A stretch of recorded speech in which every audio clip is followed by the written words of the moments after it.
ഏറ്റവും ആദരണീയനായ കഴിഞ്ഞ ദിവസം നമ്മെ വിട്ടുപിരിഞ്ഞു പോയ ശ്രീ ഡിജോ കാപ്പനെ കുറിച്ചാണ് എനിക്ക് പറയുവാനുള്ളത്. അദ്ദേഹത്തെ അറിയാത്തവർ വളരെ ചുരുക്കമാണ്.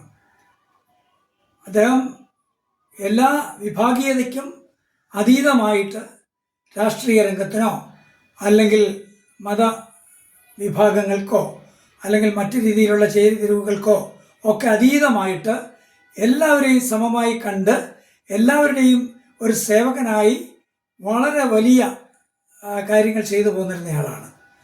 അദ്ദേഹത്തിൻ്റെ പ്രവർത്തനത്തെക്കുറിച്ച് അറിയാവുന്ന എല്ലാവരും സമ്മതിക്കും, ഒരു ലാഭവും ഉണ്ടാക്കാതെ അദ്ദേഹം പാവങ്ങൾക്ക് വേണ്ടിയും സാധാരണക്കാർക്ക് വേണ്ടിയും കൃഷിക്കാർക്ക് വേണ്ടിയും തൊഴിലാളികൾക്ക് വേണ്ടിയും നിരന്തരം സേവനം അനുഷ്ഠിക്കുന്നയാളായിരുന്നു. അവർക്ക് വേണ്ടി അദ്ദേഹം കാര്യങ്ങൾ പഠിച്ച് പറയും. പഠിക്കുക മാത്രമല്ല, അദ്ദേഹം അത് മീഡിയകളിൽ കൂടിയും ഒക്കെ നന്നായിട്ട് പറഞ്ഞിട്ടുണ്ട്. തന്നെയല്ല, ചില കാര്യങ്ങൾ നേടിയെടുക്കുവാൻ വേണ്ടി അദ്ദേഹം വേണ്ടി വന്നാൽ ഹൈക്കോടതിയിലും അല്ലെങ്കിൽ മറ്റു കോടതികളിലും നേരിട്ട് പോയി പൊതു താല്പര്യ ഹർജി കൊടുത്ത് വാദിച്ചിട്ടുണ്ട്. അതിനുള്ള കഴിവും അദ്ദേഹത്തിനുണ്ടായിരുന്നു. അങ്ങനെ കാര്യങ്ങൾ നേടി അവർക്ക് കൊടുക്കുക എന്നുള്ളതായിരുന്നു അദ്ദേഹത്തിൻ്റെ ആഗ്രഹവും അദ്ദേഹത്തിൻ്റെ താല്പര്യവും. എനിക്ക് അദ്ദേഹത്തിൻ്റെ പ്രവർത്തനത്തിൽ നേരിട്ട് ഒരുപാട് പ്രയോജനം കിട്ടിയിട്ടുള്ളയാളാണ്. ഞാൻ പല പ്രാവശ്യമായിട്ട് മൂവാറ്റുപുഴ പാർലമെൻറ്റ് മണ്ഡലത്തിൽ നിന്ന് മത്സരിക്കുമ്പോൾ എനിക്ക് പല പ്രാവശ്യവും നല്ല ഭൂരിപക്ഷം ഉണ്ടായിരുന്നെങ്കിലും അവസാനം ഞാൻ അവിടെ നിന്ന് മത്സരിച്ചപ്പോൾ എനിക്ക് 1,00,000-ൽ കൂടുതൽ വോട്ട് കിട്ടിക്കൊണ്ടിരുന്ന എനിക്ക് കിട്ടിയത് വെറും 529 വോട്ടാണ്. പ്രത്യേക സാഹചര്യമായിരുന്നു.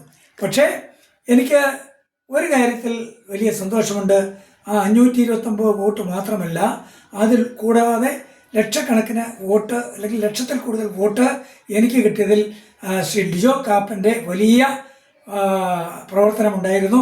അദ്ദേഹം എനിക്ക് വേണ്ടി എന്നുള്ളതിനേക്കാൾ കൂടുതലായിട്ട് അദ്ദേഹം വിചാരിച്ച ശരിയായ രീതിക്ക് വേണ്ടി അദ്ദേഹം പ്രവർത്തിച്ചു എന്നുള്ളതാണ്. പ്രത്യേകിച്ച് ഒരു രാഷ്ട്രീയമൊന്നും കണ്ടുകൊണ്ടല്ല അദ്ദേഹം. പക്ഷേ അദ്ദേഹം അങ്ങനെ പ്രവർത്തിച്ച ആളുകളുടെ ഇടയിൽ കൂടി നടത്തിയ ആ സേവനം എനിക്ക് വോട്ടായി മാറുകയും അങ്ങനെ വലിയ രീതിയിൽ വിജയിക്കാൻ കഴിഞ്ഞത് ഞാൻ സ്മരിക്കുകയാണ്. അദ്ദേഹം മറ്റു കാര്യങ്ങളൊക്കെ എന്നെ സഹായിച്ചിട്ടുണ്ട്. പലപ്പോഴും നമ്മൾ പാർലമെൻറ്റിലൊക്കെ പറയേണ്ട കാര്യങ്ങളെ സംബന്ധിച്ച് അദ്ദേഹം പറഞ്ഞു തരുന്ന കാര്യങ്ങൾ വളരെ വളരെ ഗുണകരമായിരുന്നു. ഞാൻ അവയൊക്കെ ചിലതൊക്കെ പാർലമെൻറ്റിലൊക്കെ ഉന്നയിക്കുമ്പോൾ എനിക്ക് അതിൻ്റെ ശക്തമായിട്ടുള്ള പിന്തുണയോ അല്ലെങ്കിൽ കയ്യടിയോ ഒക്കെ കിട്ടിയിട്ടുള്ളതാണ്. അപ്പോൾ എനിക്കറിയാം, എല്ലാ വിധത്തിലും ജനകീയനായ ശ്രീ ഡിജോ കാപ്പൻ്റെ നിര്യാണം നമുക്ക് ഓരോരുത്തർക്കും മാത്രമല്ല, നമ്മുടെ നാടിനും കൊച്ചു കേരളത്തിനും ഭാരതത്തിനും എല്ലാം നഷ്ടമാണ്. കാരണം വികസന കാര്യത്തിൽ പോലും അദ്ദേഹം ഒരുപാട് നേട്ടങ്ങൾ ഉണ്ടാക്കിയെടുത്തിട്ടുണ്ട് എന്ന് നേരിട്ട് അറിയാവുന്നയാളാണ് ഞാൻ. ഒരിക്കൽ കൂടി അദ്ദേഹത്തിൻ്റെ പാവന സ്മരണയ്ക്ക് മുമ്പിൽ ആദരാഞ്ജലികൾ അർപ്പിക്കുന്നു.